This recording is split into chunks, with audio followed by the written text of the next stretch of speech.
Good morning, everyone. It's good to be here with you all. Have you open your Bibles to Mark chapter 8.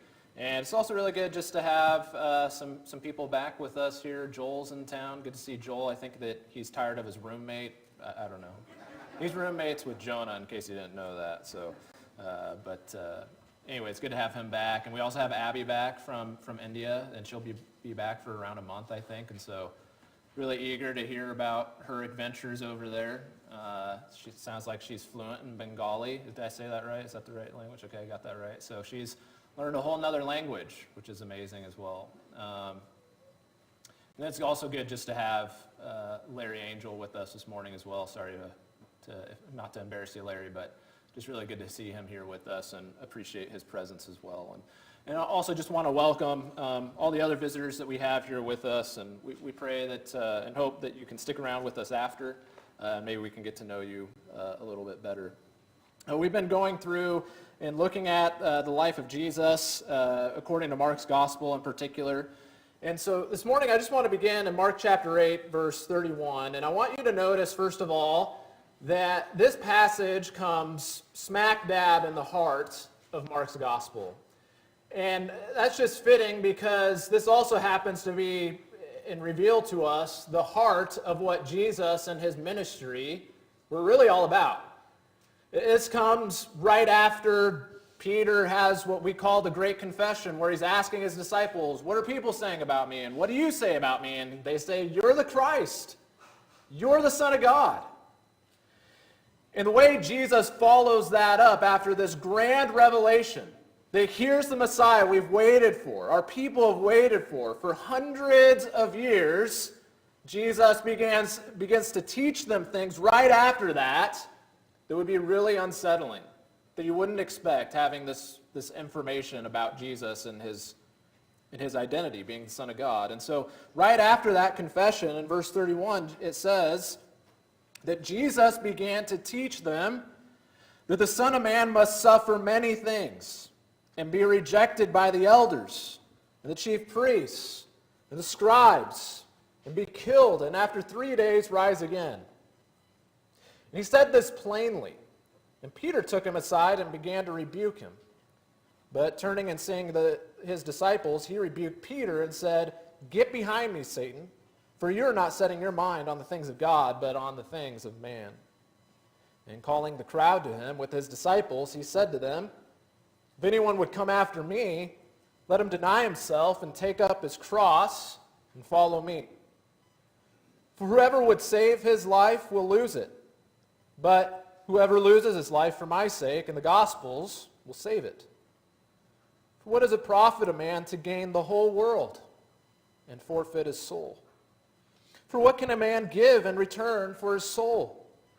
For whoever is ashamed of me and of my words in this adulterous and sinful generation, of him will the Son of Man also be ashamed when he comes in the glory of his Father with the holy angels."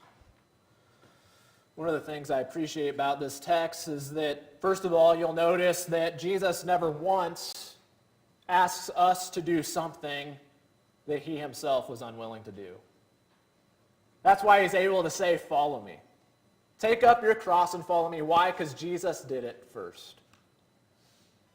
And there have been many people we recognize Jesus practiced what he preached, and I appreciate there's other people throughout history that recognize the need to follow that example. And it's from this text, and I've quoted this before, that you get a famous quotation from a man named Dietrich Bonhoeffer, who puts Jesus' words this way. He says, when Christ calls a man, he bids him to come and die. How many of you, when you're sharing the gospel with somebody and you're thinking of all the ways that you're going to try and get somebody to come to Jesus and commit their life to Jesus, would break down the significance of Christianity and the call of Christ in this way? "Excuse me, sir, would you like to follow Jesus?" Just so you know, when he calls you, he's asking you to die. And yet, isn't that what Jesus is doing here? This isn't just a backdoor conversation that he's having with his disciples. By this time, it says he turns to the crowds. And Jesus is not giving them the soft sell. He's saying, if you want to be my disciple, you have to follow me. Take up your cross and follow me. You have to deny yourself. You have to say no to yourself and follow me. Now, if you're an unbeliever here this morning, and that sounds crazy to you, you're not alone.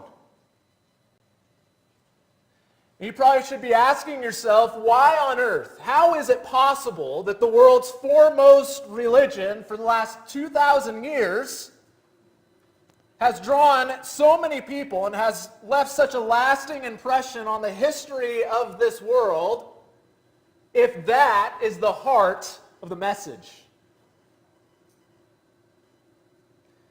When we recognize that people are willing to shed their blood for something, I'm not talking about accidents that happen. I'm talking about when somebody goes into a dangerous situation knowing that it might require their blood, and they do it, and maybe they give their life in that situation. That tells you something about what they value.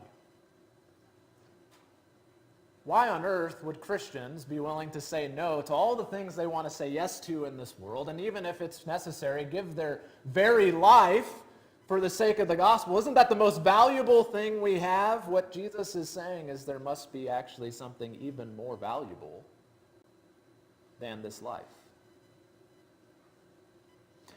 And people react to Christianity, and that's kind of the essence of what Christianity is about, and they say that's crazy, why would anybody do that? And what it fascinates me about this, and this goes hand in hand, people look at the cross and they say the same exact thing. You ever notice that? People hear about Jesus being crucified on the cross, and they say, why would God do that? Paul dealt with that in his day, didn't he? He said, the message of the cross is foolishness to those who are perishing.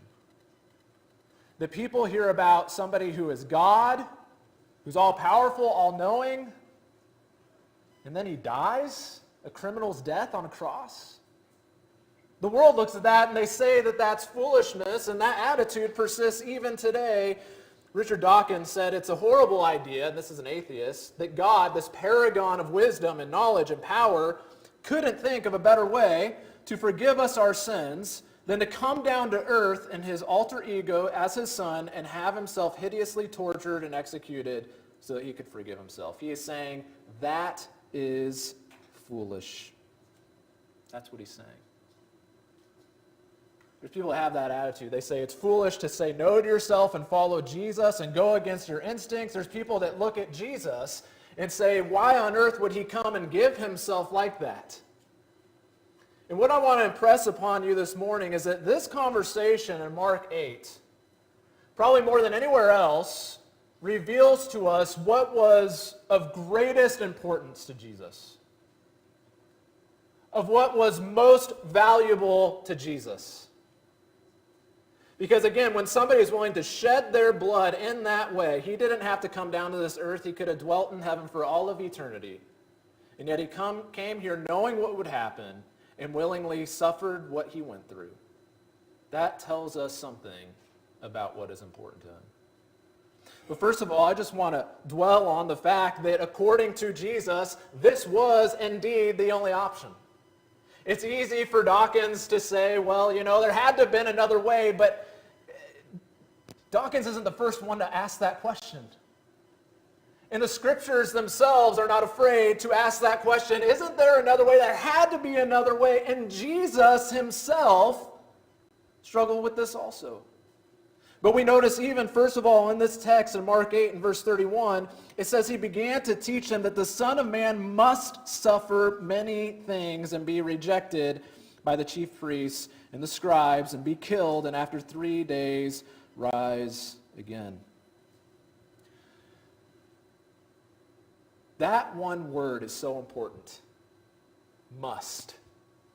And I looked it up in the Greek. You want to know what the word must means in Greek? It means must. It means has to. That one word is so important. Can you imagine if Jesus left that word out? It would just be Jesus, reading the temperature of the room. Seeing the handwriting on the wall.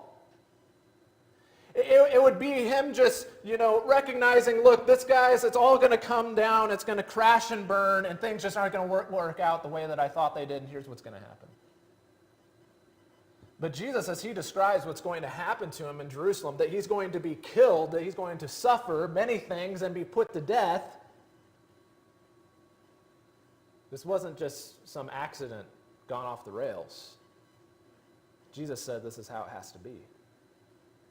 This is something that must happen.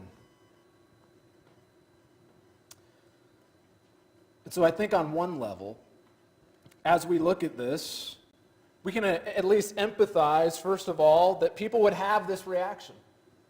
Couldn't there have been another way? And the reason why I say we should empathize is because even though Jesus is resolute there, we recognize Jesus himself desired another way. Do you recognize that in Matthew chapter 26 and verse 39 in particular? This is where Jesus is in the Garden of Gethsemane. He knows exactly what is about to happen to him. And he is there praying to God, pouring out his very soul to God, very sorrowful. His sweat becomes like drops of blood. And notice his words in Matthew's account, in Matthew chapter 26 and verse 39. It says, going a little farther, he fell on his face and prayed, saying, my Father, if it be possible, let this cup pass from me. Nevertheless, not as I will, but as you will. Notice verse 42. Again, for the second time, he went away and prayed, my Father, if this cannot pass unless I drink it, your will be done. Do you notice Jesus' own words? Father, if it's possible, if this can't pass unless I drink it, if there's any other way. And so Jesus is praying the very objection that we see come from Dawkins, which so many people think is novel and smart, but Jesus, before it happens, is in the garden asking the Father, is there any other way? If there is, let it be that instead of this. And Jesus' prayer is answered by the fact that he did indeed suffer the very things he was dreading and praying in the garden wouldn't happen. What does that tell us as Jesus says, if it's possible, if there's another way? It tells us there was no other way. That this is how it had to be. That this was the only way. And it has nothing to do with God's lack of power. Indeed, Mark's account has Jesus saying, all things are possible with you. It has nothing to do with his lack of knowledge. It has everything to do with God's holiness and how serious he takes sin and the penalty that is required for sinfulness. And the fact that God, as a judge, must deal with sin. That he can't just wink at it. He can't turn a blind eye to it. And I want you to notice as well, for good measure, the disciples were the first ones to recoil at the idea of Jesus being put to death and having to suffer. Isn't that what's going on in Mark chapter 8, verse 32 and 33? Peter takes Jesus aside to rebuke him. That's a very bold move, Peter. He's repulsed. He's recoiling at this idea that Jesus, the Messiah, the Son of God, and that's the confession he just made, would have to suffer and be put to death at the hands of these unjust hypocrites that Jesus has been warning them about throughout his entire ministry. When Peter makes that confession, and Jesus responds, yes, I am the Son of God. Imagine what Peter's thinking. He's thinking, finally, he's going to be triumphant. All those Pharisees who treat us poorly now, they'll be sorry when they see Jesus topple Rome. We'll be totally vindicated. In fact, they would be vindicated, but not at all in the way that they thought and not on the timeline that Peter thought. And so in turn, after Peter rebukes Jesus, telling him, you can't suffer, you can't die, it can't be the way that it goes, Jesus turns around and rebukes him. Maybe the strongest words we read throughout all Jesus' ministry, get behind me, Satan. Doesn't play favorites, does he? Your mind is on the things of man and not on the things of God. Again, this shows us the urgency of Jesus' mission, doesn't it? Think about how important it is to Jesus just in this little exchange that we see him having with Peter. Knowing what the Father had planned, he even ignores the pleas of his closest friend. Many times when we desire to follow God and we recognize the right thing to do, you recognize that doing the right thing often comes at great cost to us. Sometimes doing the right thing means you look foolish. Sometimes doing the right thing means you let somebody win the argument or win the battle and you come off looking like a loser. Sometimes doing the right thing means admitting that you were wrong and the other person was right. Sometimes doing the right thing means forgiving somebody that really deeply personally wronged you. Like what Jesus is doing here, doing the right thing often comes at great cost. And sometimes what our friends do, and they're well-meaning, our friends want us to be comfortable. They want us to be trouble-free. They want us to have peace. But sometimes when we're thinking about doing the right thing, our friends are the first ones to say, you don't need to do that. Forget them. You remember what they did to you? And that's the kind of thing that Peter's doing. You're not going to deal with Rome? Jesus, you got to go do this. You can't suffer at the hands of these guys. They'll think that they won. You can imagine all the things that Peter might have been saying at that time, but the fact of the matter is he didn't realize he was doing Satan's bidding. Because this is what Jesus came to do. And these are the very thoughts and ideas that surely were assailing Jesus starting in the wilderness when he was confronted with Satan after fasting for 40 days. And so he says, get behind me, Satan. This had to be done. There's no other option. He even ignores his closest friends that are pleading with him not to do it. And so why was it necessary? Just in brief, I won't go into all this because I know we often focus on the kind of theological aspects of this. I don't want to spend too much time on that. Suffice to say, he had to expose sin. If God just kind of arbitrarily forgives sin up in heaven and you don't have Jesus dying on the cross, we never understand how bad our sin is. What does it say about how bad our sin is that the Son of God himself had to come here, be beaten, and die a horrible, tragic death, bloodied on a cross? Every time we think of the cross and what Jesus did, every time we take this Lord's Supper, we're reminded that's what my sin required. The lifeblood of the Son of God. What does that say about how great our debt is and how great our sin is? And this was really Jesus' mission, was to expose sin. And he did that ultimately on the cross. And of course, we know sin had to be judged. And just by way of example, we look at so many of the big cities are using these catch and release programs, and then you read in the news several days later that some person had been arrested and been released. They went out and they killed somebody. You're seeing news stories like that all the time. And people are outraged because who are the judges that are just letting these criminals, known criminals, go out and be caught and then be released back to the public? And people are outraged about that. They should be. That's a bad, corrupt judge in a system that benefits nobody. And just hurts the victims even further and creates more victims. God, as a judge, isn't going to wink at sin. He has to judge sin. He has to deal with sin since he is a holy God. We're told in Hebrews 9 and verse 22 that under the law, almost everything is purified with blood, and without the shedding of blood, there is no forgiveness. And so we recognize that, we see that, but here's really what I want to hone in on. All the theological jargon aside, Jesus did this, and he had to do it, and it was necessary in order to save souls. To save your soul and to save my soul. And so there's actually kind of an interesting caveat to this.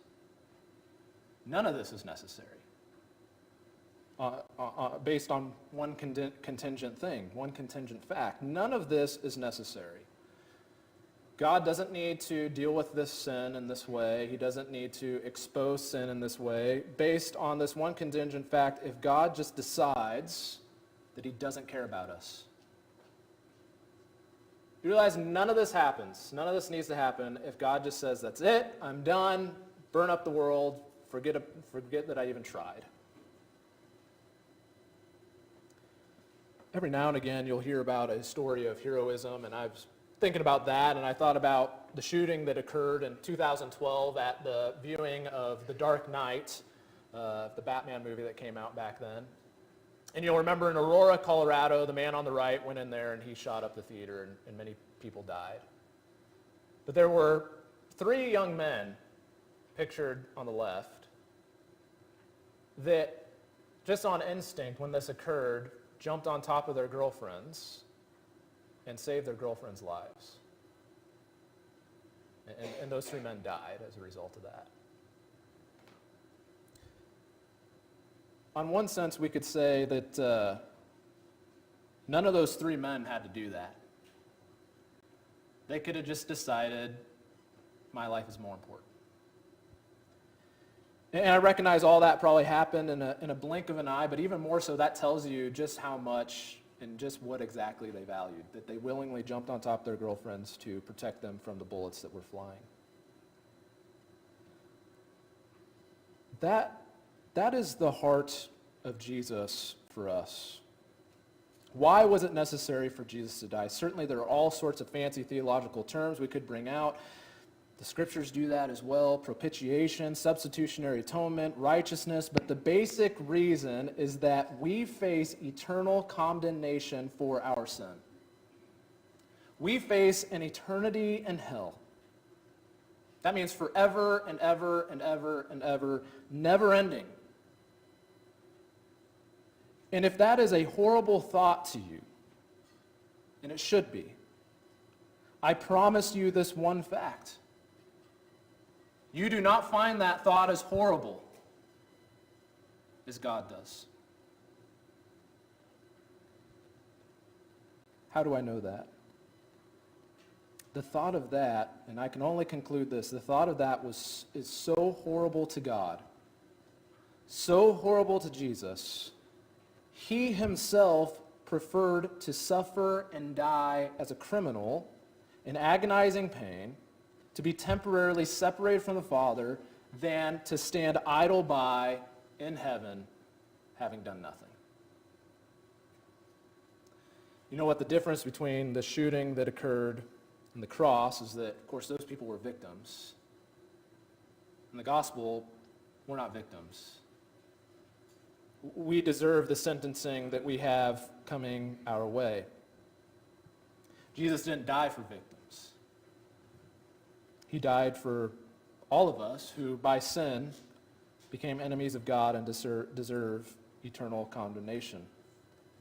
I want you to recognize that even then, Jesus would prefer to suffer horribly than to watch us suffer eternally, having done nothing to prevent it. Again, when you watch someone go on a mission, one which requires they shed their own blood, and we see this happen as the soldiers go and fight for our country every single day, knowing what can happen, and often does happen, it tells you what they value. They value this country, they value freedom, they value the people they're fighting with and for, they value their family and future generations. It tells you something about what they value. What does the mission of Jesus reveal about what God values? Is it not the souls of man? Is it not your soul and my soul? And isn't that what's subtly alluded to in Jesus' following address to the crowds in Mark 8, verses 34 through 38? He's telling them, take up your cross, follow me, deny yourself, follow me. What does it profit a man if you gain this whole world but forfeit your soul? We understand Jesus didn't go to the cross to save his own soul. That's what makes him a sufficient, better high priest. He doesn't have to offer sacrifice for himself. He was already perfect, flawless, never sinned. When he went to the cross, when he took up his cross, he did so for the souls of mankind. And so just look at what he says in Luke 22, 19 through 20. It says, he took bread, and when he'd given thanks, he broke it and gave it to them, saying, this is my body, which is given for you. Do this in remembrance of me. And likewise the cup after they'd eaten, saying, this cup that is poured out for you is the new covenant in my blood. And so we can focus on the theology and propitiation and satisfying the wrath of God, but don't you forget for a moment that the reason Jesus' body hung on a cross and the reason that the blood flowed out of his body until he breathed his last breath, it was because and for you. That's the gospel.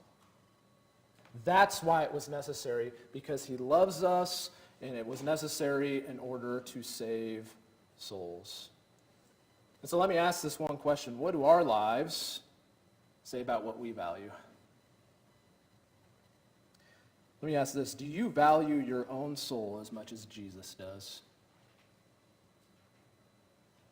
There are many people that don't. Mark says in Mark's account, Mark 8, 34 through 35, it says, calling the crowd to him with his disciples, he said to them, if anybody would come after me, let him deny himself, take up his cross, and follow me. For whoever would save his life will lose it, but whoever loses his life for my sake and the gospel's will save it. One thing I noticed about that is that if you value your soul, if you refuse to forfeit your soul, the first thing that you're going to learn to do is you're going to learn to say no to yourself. Now that sounds almost unnatural in our world right now. But think about it. If you're raising a kid and you only ever tell them yes, that's not going to work out very well, I guarantee it. And just by way of illustration, think about your bodies. You know, I hate this fact that in order for me to have a healthy body, I have to do a bunch of things that I hate. Don't you hate that? I wish I could do all the things that I liked and all the things my body craved in order to have a healthy body. But one of the first things you need to do in order to have a healthy body is learn to say no. Say no to sugar. Say no to excess calories. And then you say yes to the things that you're supposed to do. So it is with the soul. Sometimes the healthiest thing for the soul is to learn to tell yourself no, to preserve it from the things which threaten to destroy and kill us, from the things which Jesus had to die for in the first place. Secondly, I want you to notice about this verse in Mark 8, 34 and 35, that God clearly gave us this life to spend and not to keep for ourselves. That if you value your soul, you're not going to just hoard this life for yourself.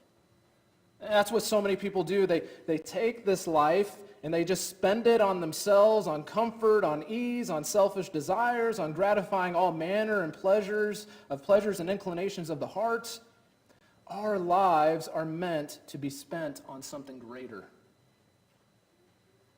And Jesus says that's the gospel. As Paul said in Galatians 2 and verse 20, I have been crucified with Christ. It's no longer I who live, but Christ who lives in me. And the life I now live in the flesh, I live by faith in the Son of God, who loved me and gave himself for me. If you value your soul, Mark 8 verse 38 says, whoever is ashamed of me and my words in this adulterous and sinful generation, of him will the Son of Man also be ashamed when he comes in the glory of his Father and the holy angels. And one thing as you read through the words of Jesus there and read that passage in entirety, you begin to realize what people are willing to sacrifice for a relationship with God. For some people it's profit. For some people it's popularity, as Jesus has in view in verse 38. For some people it's just things, it's stuff, it's greater technology, bigger house, faster cars. But in the final analysis, what Jesus is explaining here is that everything and every time you sacrifice something for your relationship with God, you put that on the back burner. What we're actually doing is we are sacrificing the eternal, something that will last forever, for something that's temporary. And that's the real tragedy here. And so do you value your soul to concern yourself with the things that last for eternity? Or are we just taking the temporary, cheap things in this life right now? And so do you value your own soul as Jesus did? And do you value the souls of others as Jesus did? Again, Jesus took up the cross for souls, not just for himself. At some point, we got to do the same. Which again means doing the things that are inconvenient or that I consider beneath me. It means doing things to people that I deem as unworthy or even my enemies. Paul says, if your enemy is hungry, feed him. If he's thirsty, give him something to drink. Galatians 6 and verse 10 says, as we have opportunity, let us do good to everyone, and especially to those who are of the household of faith. You know, we're so quick to formulate opinions about one another. I don't like these people. They annoy me. They're hypocrites. Whatever it might be. But have we ever stopped and thought about, what does God think about these people? And when you think about it, is there anything better than sacrificing our time, our energy, our resources for the very people that Christ himself offered his life for? Let me just take a step back and say this congregation, of course, is not perfect. No congregation is. But I think this congregation is really good at that. And I just want to express my appreciation of that. And can I just say, for those of you that are here this morning, that's really what it's about. If you think that what we do here on Sunday mornings is stupid, you don't get it, think it's lame, can I ask you to consider what this church does outside of this service? Because our worship simply serves as a reminder and motivation for what we do throughout the rest of the week. There are some people here this morning who maybe don't believe. Can I just lovingly ask of those of you who are here this morning that don't believe to reflect on the things that this congregation might have done for you? Or for those that you love? Whether that's helping you move, taking you in as their own, helping you with your home, helping a family member who worships here, helping you or someone close to you navigate a particularly difficult time in life, preparing and giving meals. There's so many examples. There's endless examples that I could give. And the reason this congregation does what it does is because Jesus did what he did.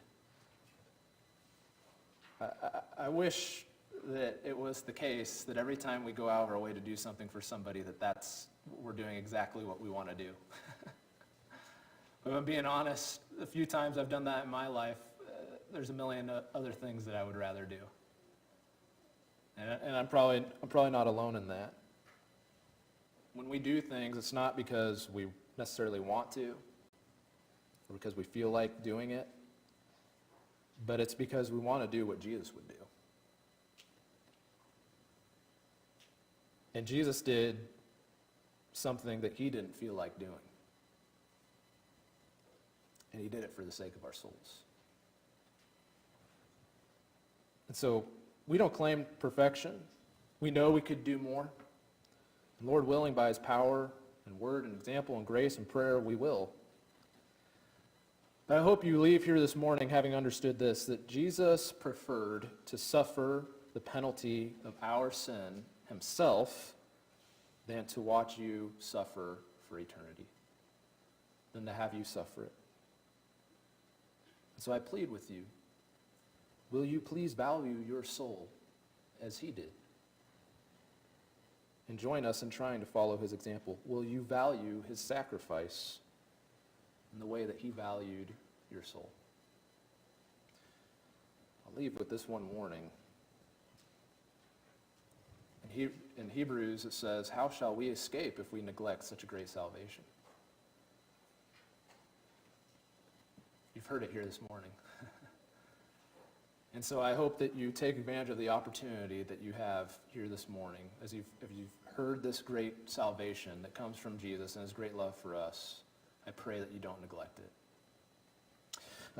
You can do so. You can acknowledge it at this time as you come forward if you are ready to be baptized by confessing him as Lord and repenting of your sins and being baptized in his name and committing your life to follow him. Or if you have any spiritual needs we might be able to help you with at this time, please come forward as we stand and sing the song of invitation, I have decided to follow Jesus.